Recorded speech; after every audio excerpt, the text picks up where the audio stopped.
Hello everybody and welcome back to another video. On Wednesday, I did my Western Region Power Rankings as we head into the summer stage of the Overwatch League. And a lot has happened, of course, since the end of the spring stage and as we head into the summer stage. So these power rankings are not just based on the results that we saw from these teams in the spring stage, but also a lot of things about what have changed going into the summer stage will also play into this. So some teams may be better than they would have been based on just spring stage results alone, and some may be worse than you may think they would have been based on where they were in the spring stage. So keep that in mind. And like I said, Western Region Power Rankings were released on Wednesday, so if you missed those, I will link to those in the description, in the cards, as well as at the end of this video, so you can check that out there. But without further ado, let's go.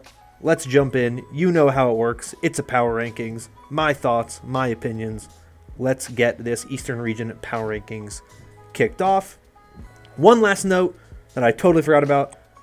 I will be including the 4 Contenders teams that we know are included in the spring stage or summer stage qualifiers for the Overwatch League in the Eastern Region. So that is in no particular order. O2 Blast, Dreamers, Panthera, and Poker Face. Those 4 teams will be included in this video as well. So keep that in mind. We've got 10 teams to get through. So let's go. Let's jump in and let's take a look at number 10 in my power rankings. Kicking it off at number 10, I have a bit of a surprise maybe based on what we saw from them in the first tournament, but I have O2 Blast here at number 10. And this is less because of their results in the spring stage, but rather because this team is completely different now going into the summer stage. Their entire roster from that spring stage knockouts is gone. None of those players are returning to this team. A lot of those players have ended up in the Overwatch League. You think of players like Knife and Irony, who went to the Vegas Eternal. You have Opener at the Toronto Defiant. You have Marvel, who went to the LA Gladiators. So a lot of the players on the roster from the spring stage, all of them, in fact, are no longer on this team. And so you look at this team, it is a lot of new pieces coming together. There is a returning name that has been on this team in the past, which is Prophet, the hitscan player, who, of course, joined the Seoul Dynasty at the beginning of the 2023 season and then was released during the break in between the spring and summer stages. Who Are You also on this team? So their DPS line is a bit more of a known quantity, but their tank is Protect, who obviously not with this team before, but most recently played with the team. Minshark was a player on Panthera for a little bit, coaching for Panthera. So has some decent kind of results under their belt. And then you have the support players Search and Karu. So it's a very new look roster going into the summer stage. I just think, unfortunately, it's going to be very hard for a team that has really not had the same time to kind of mesh and get their synergy going, especially a Contenders team that just doesn't have the same results and the same kind of resources that some of the Overwatch League teams have. O2 Blast is certainly the best organization right now in Korean Contenders, but even I think it's hard for them to overcome some of the weaknesses that come with this new roster. And so to me, it's hard for me to put them anywhere above the bottom spot on this Eastern Region Power Rankings. Up next at number 9, I have Panthera. Not a ton of big changes to this team. There were some. Fate, of course, leaving this team and joining the Shanghai Dragons. They also let go of, or at least they no longer have off Alien and Youngjun. Youngjun retiring. Alien and off just no longer with the team. Some other players, of course, that have come and gone as well. They added the player Do. But I don't expect a lot to change with this team. I think the majority of this team is going to be a lot of the same pieces. You still have Nice and Becky there as your DPS players. They did add Develop and Jasmine and A-Peach to this team. So another hitscan player and Develop with Overwatch League experience. Jasmine, a tank player. The only tank on this roster new to this team. So that'll be something interesting to watch. Formerly played for Team Diamond. And so someone who's been on a decent team in the past. And then, like I said, A-Peach joins this team in the support role to play alongside Slay. So there's another team that I think has some pieces. The main reason why I think this team is just ahead of O2 Blast right now is because they have the same core, at least a large chunk of the same core together. some quantities that we've already seen kind of have good performances so far in this year in the kind of Overwatch League stage. And so I think you can feel a little bit better about them than you can O2 Blast, at least right now. I think losing Fate hurts this team quite a bit. Obviously, huge leadership figure for this team, but they're a team that really does have some of those key pieces and some of those central parts that I like on this roster. I think we've seen a lot of great performances out of Nice and Becky. I think you bring in someone like Develop, has played pretty well in the Overwatch League and in the Overwatch scene in the past. Yes, you have a new tank player in Jasmine, but I think the other parts of this roster should be able to help kind of bring this roster together and not really make that a huge problem. So to me, I still think they're not one of the strongest rosters on paper. I think they had a somewhat middling performance in the spring stage knockouts, but they certainly were not a bad team by any means.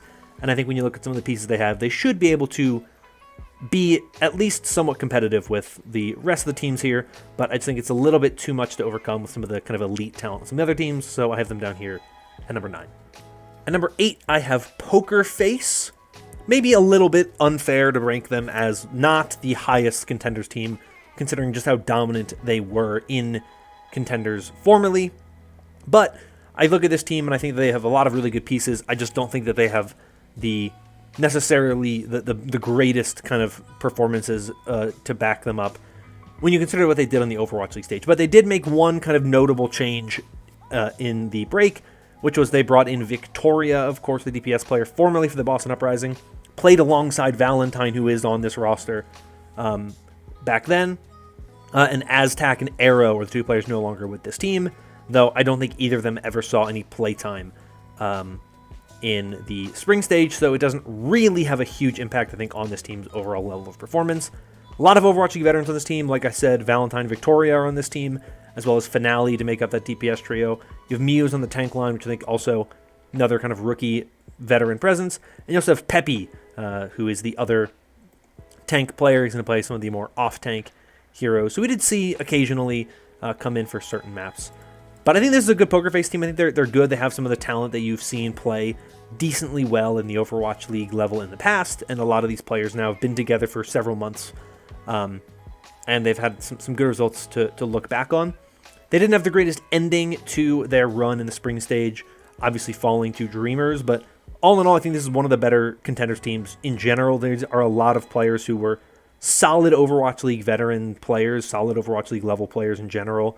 And you look at their results kind of recently in the 2023 year, both in Contenders and in those Overwatch League opens and knockouts and qualifiers, all that type of stuff.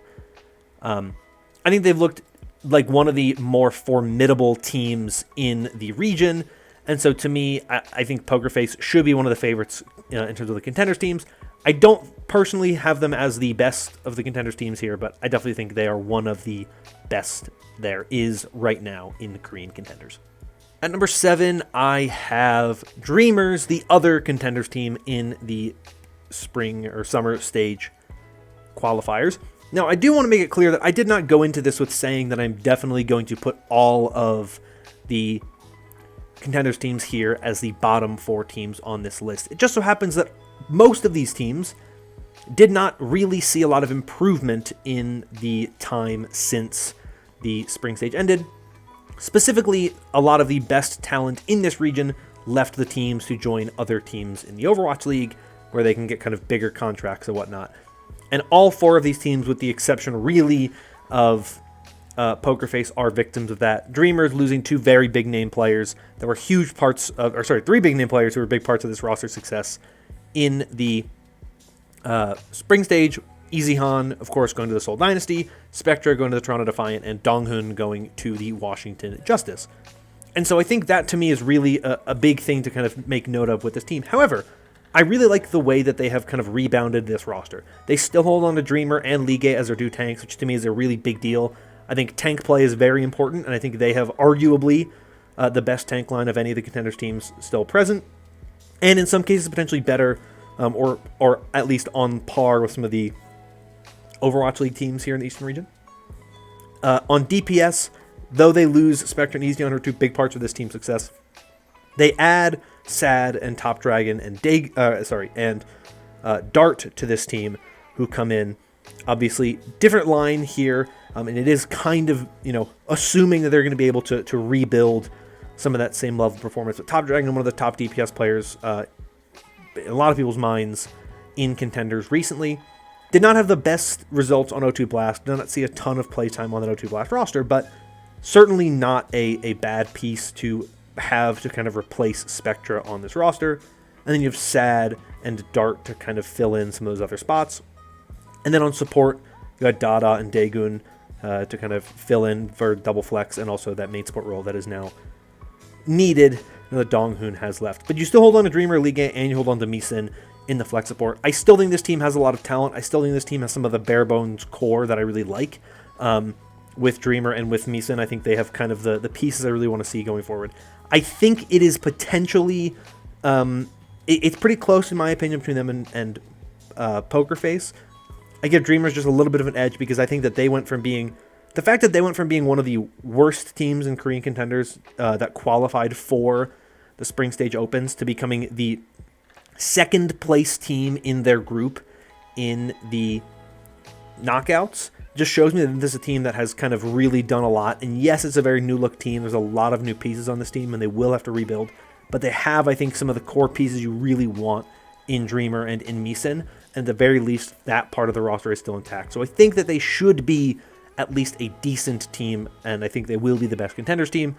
But based on the fact that all these teams really did lose a lot of the talent that really kind of helped elevate them in the first place, I do think that the Contenders teams right now just do not look to be at the level of any of the Overwatch League teams in the Eastern region. Up next at number 6, we have the first Overwatch League team here on the list, which is the Seoul Dynasty. They had some okay results in the spring stage, though when the knockouts came around, they kind of just got bounced pretty quickly, not really putting up much of a strong fight in their group, getting bounced, I believe, by Dreamers when all was said and done. But they did make a pretty notable change to the roster in the break, which was adding EasyHan and dropping Prophet. Of course, the Prophet that joined at the beginning of the year, not the kind of GOAT flex DPS player Prophet. Thankfully, we don't have to worry about that anymore, the double Prophets on this roster. So I do think they have gotten better, but I don't necessarily think it is enough to elevate them above the other rosters in this region. I still don't love the Lee Min Krillin backline. Belisria and Void struggled quite a bit during the season, and I think that it's going to be difficult if they cannot really kind of get back up to speed where they need to be able to compete with some of the other teams in this region and in this group. But I still think they should be able to beat some of the teams from those Contenders teams. I think that they just look to be a little bit better there. Better coaching, better structure, and I think in a lot of cases, better talent. I think this team is more well-rounded with the addition of EasyHan. EasyHan, very good players, look very good so far. So I think they certainly are in a better position than these Contenders teams are, but I do not think that they look to be much better than any of the other Overwatch League teams, especially when you consider some of the struggles that they've had a bit in the tank line as well as in that support line. It's really been kind of up to Prophet in the first half of the season. When he was able to play well, they could do decent things, but it wasn't always enough. So I think EasyHan helps them out, of course, but I'm just not sold on this team right now on being one of the better teams in this region, so I have them down here at 6. At number 5, I have the Shanghai Dragons, who, despite a very, very rough look at times in the Spring Stage qualifiers, made one massive, massive change to their roster that I think genuinely brings them up potentially a significant amount than they were in the Spring Stage, and that is, of course, Fleta moving from the tank role to a coaching role, and Fate coming in as this team's tank. Fate now the sole piece from this team's championship run, of course, was spending time with Panthera during the spring stage, but now back in the Shanghai Dragons as their solo tank player. I think he looks pretty good, and I think you need a player who can play the tank role in a much better capacity than what Fleta could. Fleta just did not have the gene for it in him. He is just not really a player I want in the tank role. Fate, on the other hand, very, very solid main tank player, one of the greatest that we've seen in the history of the game.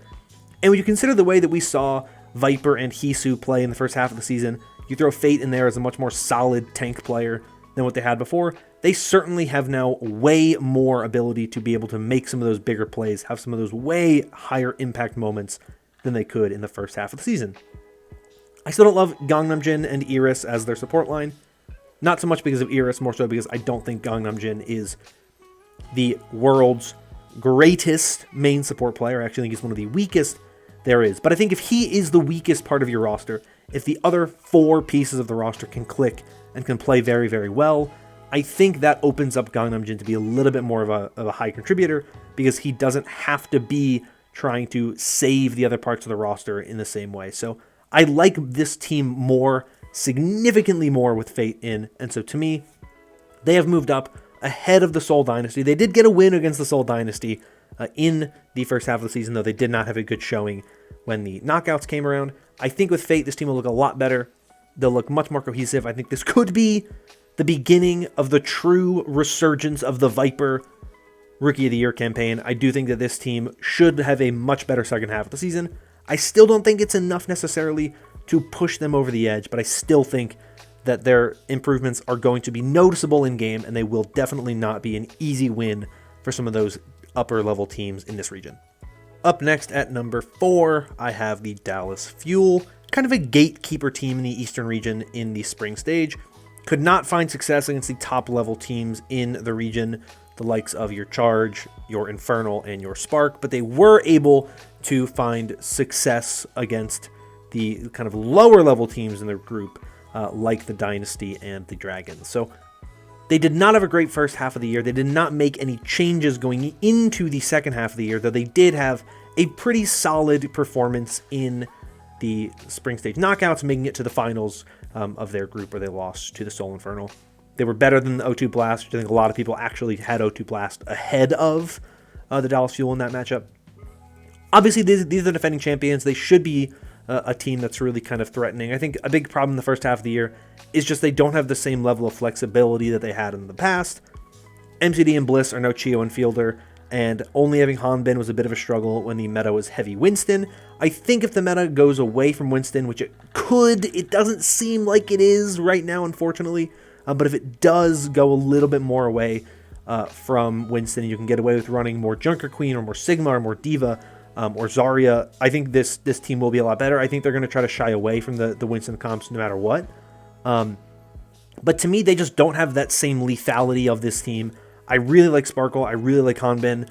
I think those two have been honestly really, really good still, but I think Edison has not looked as good as he did last year, and I think MCD and Bliss just do not have that same level of performance in them as what you got out of Chio and Fielder last year. So this team certainly has room to grow and room to improve, but I just think that they're lacking a couple of things in terms of just their overall level of play and coordination, and I don't think they have the same oomph to their game that they had a year ago, just with the loss of Fearless and the loss of Chu and Fielder. They just seem to be a little bit more flat and one-dimensional, and so unfortunately, I cannot put them above number 4. I think they should be better than the Contenders teams. I think they should be able to still be good and potentially beat the likes of the Dynasty and the Dragons with relative ease or at least consistency, but I cannot say that they are better than any of the other teams in this region.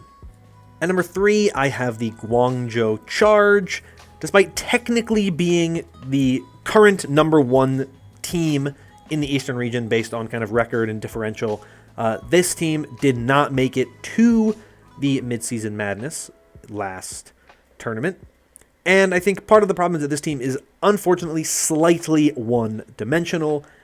Piggy did impress me in the ability of him to kind of play things like Winston, and he definitely has improved there, but I think one of the things this team just does not necessarily look incredible on is kind of their flexibility in terms of the DPS they want to run in their compositions, right? Jimmy wants to run Hanzo, and he's a very, very good Hanzo, and so he can get away with it a lot of time. But if Jimmy's not playing very, very well, the team feels like they just cannot get over some of that hurdle that really good Sombra play brings, or just that if someone can kind of match Jimmy that you run into there. And I think some of the problem also just comes from the fact that I don't think they have overall roster flexibility. You know, they only have the 5 main players they have on this team. But Choi Jae-won's having a phenomenal year. I think Farway and Xerneas are both playing very well as well. And like I said, when Jimmy plays well, this team is really, really good. I don't want to act like Jimmy doesn't contribute to this team in any capacity. He absolutely does. He's actually a huge part of this team's success. He's one of the best pieces on this team, and he's one of the things that really does kind of elevate this team when he plays well.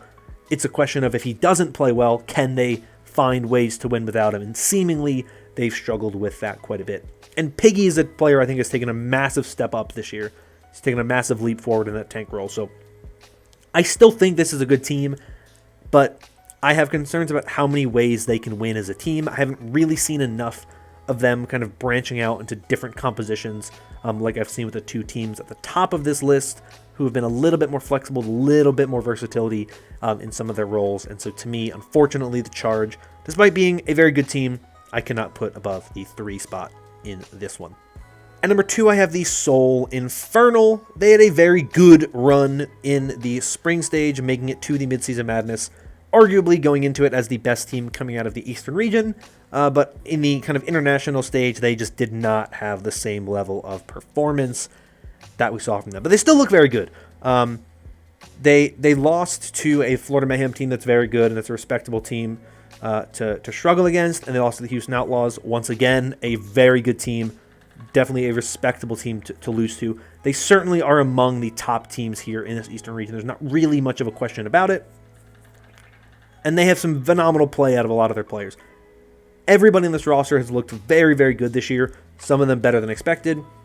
You know, there were some questions about Skewed and how good he would look, but he has looked phenomenal so far this year. He's looked like one of the best flex supports in just terms of what he's done so far this year.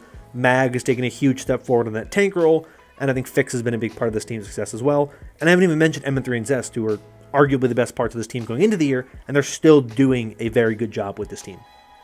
I think this team has a bit of problems in terms of its flexibility as well. I think they're more flexible than the Charge, and they've shown a couple more different ways to win. We've seen Mag play Ball, we've seen Mag play Winston, we know Mag can play Ryan, so I think that this team should be at least decent if the meta moves towards rush compositions. I feel like Mag has shown a little bit more flexibility, and M3 and Zest in particular have shown quite a bit of flexibility. And I know with with Skewed and Fix, you can get like a decent support line. But the fact that they just did not really perform well in the Midseason Madness has soured me a little bit on this team. I think they're a team that their floor is very, very high right now, and their ceiling is even higher. I don't think they're going to be a bad team by any means, but I don't know if they're going to be able to really hit their peaks frequently enough in this second half of the year. So for me, I have them at number 2. Still very, very good. Still easily one of the top teams in this region, but I don't think they look to be the best team in the East right now. That, of course, leaves one team for that top spot, and that is the Hangzhou Spark, who, yes, did lose to both the Charge and the Infernal during the qualifiers for the spring stage, you know, the qualifiers leading up to the Midseason Madness. But I do think that they looked a lot better when they got to the Midseason Madness. They were able to get that win over the Florida Mayhem, something that the Infernal were not. So if you just want to kind of do the rule of 1-to-1 equivalencies, that goes in the Sparks' favor as well. But I don't necessarily think that's the only reason why. I think they looked much improved once we got to the spring stage knockouts as well. I think they just looked way more comfortable. I think they figured out kind of how to work this team in quite a bit. I definitely think there are some things about this team to shake your head about. Obviously, Rui no longer with the team. He has left, the head coach. But assistant coach Creed is promoted to the new head coach. So someone who's already with the team, has been working with the team this year. So at least you're not bringing somebody from the outside in. It's someone who kind of at least could have been put in a position to easily hand the baton from Rui. And of course, 20 leaving this team, the off tank, and they bring Pineapple onto the team to be a flex support, presumably a flex support player, who is a traditionally DPS player, doesn't have a ton of flex support experience. So there's definitely some questions about this team, but when you look at what this team is able to do and when they're able to play at their best, when you can get Shy, Leave, and Gushui on heroes they want to play, this team is very hard to stop. I think Lengsa and Monk are very good as well, still in that support role. And with Pineapple, you get at least a little bit more flexibility in potentially running like double flex comps. If that's where the meta's going, that's very good for this team. So I think the Sparks certainly are not a perfect team. I think if you put them in the Western region, they probably wouldn't even crack top 6. But in the Eastern region, I think that they still look like the most solid team. I think they're the kind of team that when push comes to shove, when you put this team in a major kind of setting, when you put them in those tournament games, you put them in those kind of all or nothing, win or go home games, they seem to kind of elevate themselves and rise up to another level. And so to me, I still think they are the best looking team in the Eastern region, and I have them here at number 1. So there you go. That is my Eastern region power rankings for the summer stage, which begins next week. Love to hear your thoughts on this roster in the comments down below, or your thoughts on this power rankings in the comments down below. I think it's very interesting with the Contenders teams kind of shaking it up a little bit, adding a little bit of spice that we don't necessarily know what to expect. That to me is really, really fun, and I'm really interested to kind of see where things go with the new teams in the mix. So very, very exciting, very, very cool. So let me know in the comments down below your thoughts on that. And of course, if you enjoyed this video and want more like it in the future, consider liking and subscribing, because your support is always greatly appreciated and helps out a bunch with the channel. But that's going to be all from me for today. Thank you all once again. Hope you're all staying safe and staying healthy. And until next time, bye-bye.